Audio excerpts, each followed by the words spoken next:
ଘଟଗାଁରେ ମଣ୍ଡଳ ସ୍ତରୀୟ ଖେଳକୁଦ ପ୍ରତିଯୋଗିତା। ଘଟଗାଁ ମଣ୍ଡଳ ସ୍ତରୀୟ ଖେଳକୁଦ ପ୍ରତିଯୋଗିତା ବାଟ ହରିଚନ୍ଦନପୁର ହାଇସ୍କୁଲ ଖେଳ ପଡ଼ିଆରେ ଅନୁଷ୍ଠିତ ହୋଇଯାଇଛି। ଉଦ୍ଘାଟନ କାର୍ଯ୍ୟକ୍ରମରେ ଘଟଗାଁ ବିଡ଼ିଓ ଭାଗବତ ପ୍ରସାଦ ମହାପାତ୍ର ମୁଖ୍ୟ ଅତିଥି ଭାବେ ଯୋଗଦେଇ ପିଲାମାନଙ୍କୁ ଶପଥ ପାଠ କରାଇବା ସହ ପାଠ୍ୟକ୍ରମରେ କ୍ରୀଡ଼ାର ଗୁରୁତ୍ୱ ଉପରେ ଉଦ୍ବୋଧନ ଦେଇଥିଲେ। ଅନ୍ୟମାନଙ୍କ ମଧ୍ୟରେ ଘଟଗାଁ ବିଓ ବେଣୁଧର ଆଚାର୍ଯ୍ୟ, ସଞ୍ଜୟ ପଲେଇ, ପ୍ରଧାନ ଶିକ୍ଷକ ଅଶୋକ ପାତ୍ର ସମ୍ମାନିତ ଅତିଥି ଭାବେ ଯୋଗ ଦେଇଥିଲେ। ଘଟଗାଁ ବ୍ଲକର ବିଭିନ୍ନ ବିଦ୍ୟାଳୟରୁ 278 ଜଣ ପ୍ରତିଯୋଗୀ ଯୋଗ ଦେଇଥିଲେ।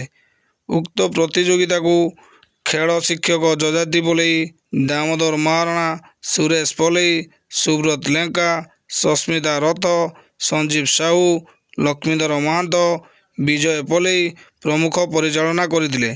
ଅନ୍ୟମାନଙ୍କ ମଧ୍ୟରେ ପ୍ରଧାନ ଶିକ୍ଷକ ରୋହିତ କୁମାର ବେହେରା, ଆଶିଷ କୁମାର ବେହେରା, ସିଆରସିସି ନବକୃଷ୍ଣ ରାଉତ, ବିଜୟ ବେହେରା, ଅଜୟ ପ୍ରଧାନ, ସଚିଦାନନ୍ଦ ପ୍ରଧାନ, ହୃଷିକେଶ ପଲେଇ ପ୍ରମୁଖ କାର୍ଯ୍ୟକ୍ରମରେ ସହଯୋଗ କରିଥିଲେ। ଘଟଗାଁରୁ ରାମଚନ୍ଦ୍ର ବେହେରାଙ୍କ report, Odisha news TV live.